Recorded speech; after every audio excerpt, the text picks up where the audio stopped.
Alléluia. Gloire au Seigneur, nous prenons place. Nous prenons nos Bibles pour continuer l'enseignement du dimanche. Les jours s'écoulèrent, et la fille de Shua, femme de Juda, mourut. Lorsque Juda fut consolé, il monta à Timna, vers ceux qui tendaient ses brebis, lui et son ami Hira, la Doulamite. On en informa Tamar, et on vint et on lui dit, voici ton beau-père qui monte à Timna pour tondre ses brebis.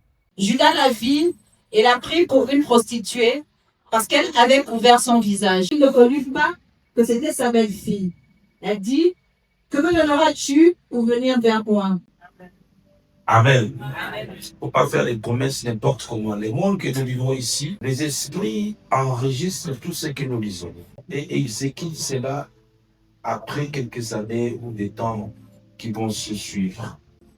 L'homme a fait la promesse à cette fille et lui, il pensait que la fille va oublier. Cela est passé. Il se peut qu'il s'est retrouvé dans la ville où il y avait la fille. Et il se peut que la fille a appris que son beau-père est dans la ville.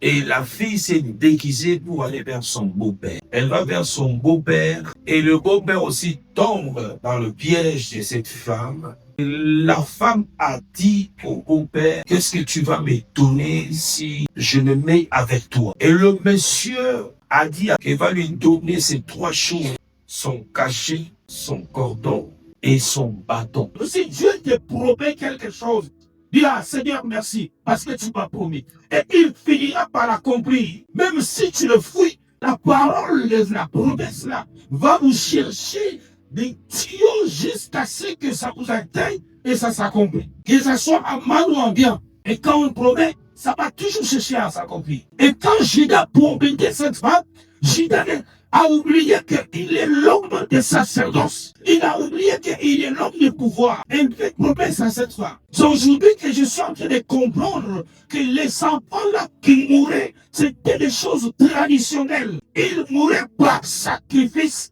Judas ne pouvait pas voir, ses descendants ne pouvaient pas voir les enfants parce que lui, il était maudit. Il y a une parole qui le suivait par rapport à ce que j'ai dit dimanche, les Cananéens. Et c'est comme ça que ses enfants allaient en sacrifice parce qu'il a violé la loi. Et c'est comme ça que ça lui a poussé jusqu'à aller tourner dans la promesse qu'il avait faite. La promesse, c'était de donner aussi Shérala. Il devait partir. S'il allait avec la femme, il mourrait aussi. Et comme coincé par les sacerdoces et les choses spirituelles sont compliquées, comme coincé par une promesse qui datait depuis l'Abraham, une parole de malédiction, et ça le suit. Bien que l'homme est spirituel, l'homme a les bâtons, il a les cordons, il a son pouvoir en main, mais l'homme oublie qu'il y a quelque chose qui est derrière lui. Bien, même si tu connais Dieu comment, même si tu pries comment, fais attention à la parole de la quotidienne si tu es mon fils. Abraham a parlé depuis,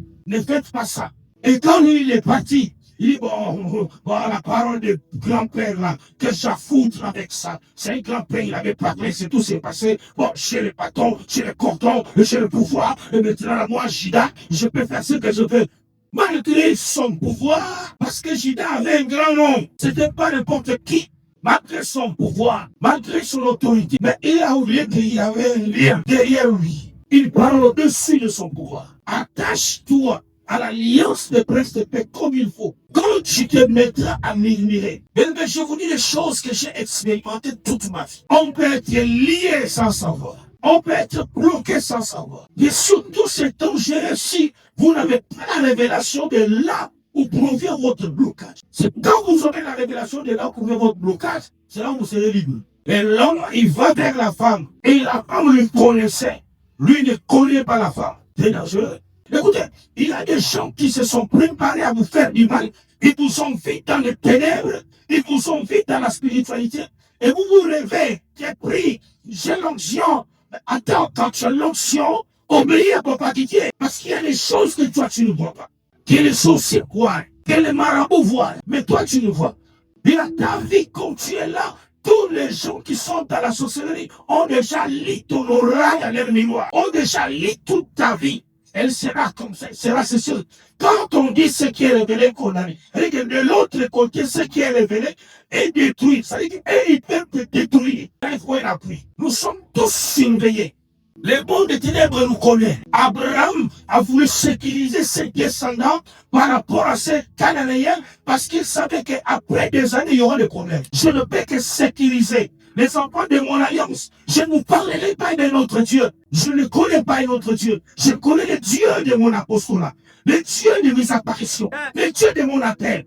Et je ne vous dirai pas autre chose que suivez mon Dieu à moi. Obéissez à ses lois. Je ne mélangerai pas un autre Dieu. Parce que celui qui m'a pris depuis mon enfance, qui m'a appris à faire des choses avec moi, jusqu'à cet âge, il n'y a que lui que je peux vous enseigner. Maintenant, pour vous sécuriser vos descendants, sécuriser ce qui est à vous. Je ne peux que sortir une parole de bénédiction pour vous. Et une parole de dire, attention, ne pars pas là-bas, ne fais pas ceci. Abraham l'a fait avant que ces Judas soit né.